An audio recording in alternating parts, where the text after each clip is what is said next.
Okay,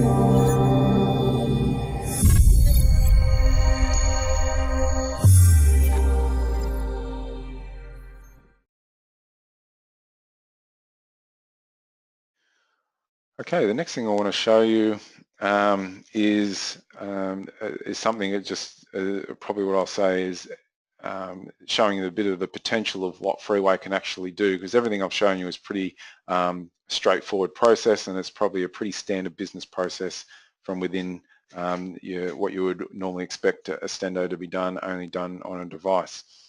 What I'm going to show you is this one is just a basic shed estimator. And what we've done is put a few smarts in the background of the checklist so that you can see that the checklist itself can perform calculations or ask for different types of information and then do things with it. In this particular case, I don't send this back to Ostendo as a quote. I guess I sort of built this based on a one-man band that could just be quoting, does a terribly large amount of quotes, and not a lot of them get accepted, but you just go through the motions of getting the quotes done, emailing them to the client. They come back into any system, being an Ostendo system in this case, and you just hold them for information until such time that, that the client might accept into the future. So in this case, we're going to look at a shed estimator. This one is just a basic data collection sheet, and we've got our shed quote estimator. Okay, this one assumes that we don't know who this customer is. There's certainly, it's probably more domestic based. So I'll just put in some information about this customer. So these are mandatory placeholders to be able to put enough information into the system that if you wanted this information to come into Ostendo, it could. And Ostendo is actually smart enough that if you put enough rules in place, it will actually do a match against email addresses, phone numbers and things like that, because it can be used to update customer information as well, and not just take information for a completely new customer.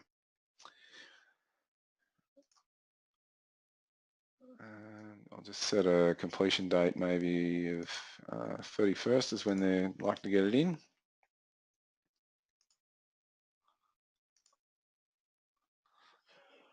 I'm going to log my coordinates so I can come back at some stage if I need to, or type them into Google Maps. And also want to record the time quoted just for my own benefit, so I know when it was that I actually recorded it. So that's just a simple checklist. This checklist is has a little bit more information in it. This particular checklist, it's going to ask for the shed width in millimeters. It's going to also ask for the length, and that's also, I've set that for in millimeters. The height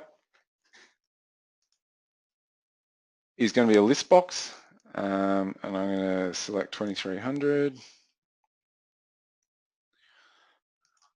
And then the finish is also a list box.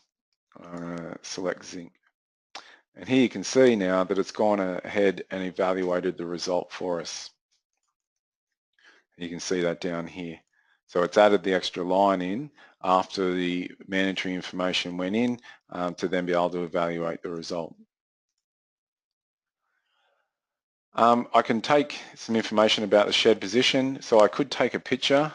So if you've got the ability to stand on their deck or stand somewhere and take an overview picture, you could do that. You could also just draw their backyard if need be, positioning of their house from the front yard, maybe the driveway, and then the shed position in their house. I can take additional photos. I can add audio notes by just speaking to the phone, and then I can also produce a report. And that report then could be emailed directly to the customer. So you can see here it's gone and collected all my information, also collected the value of that quote, also taken a floor plan, and any other photos and things would also be added to that.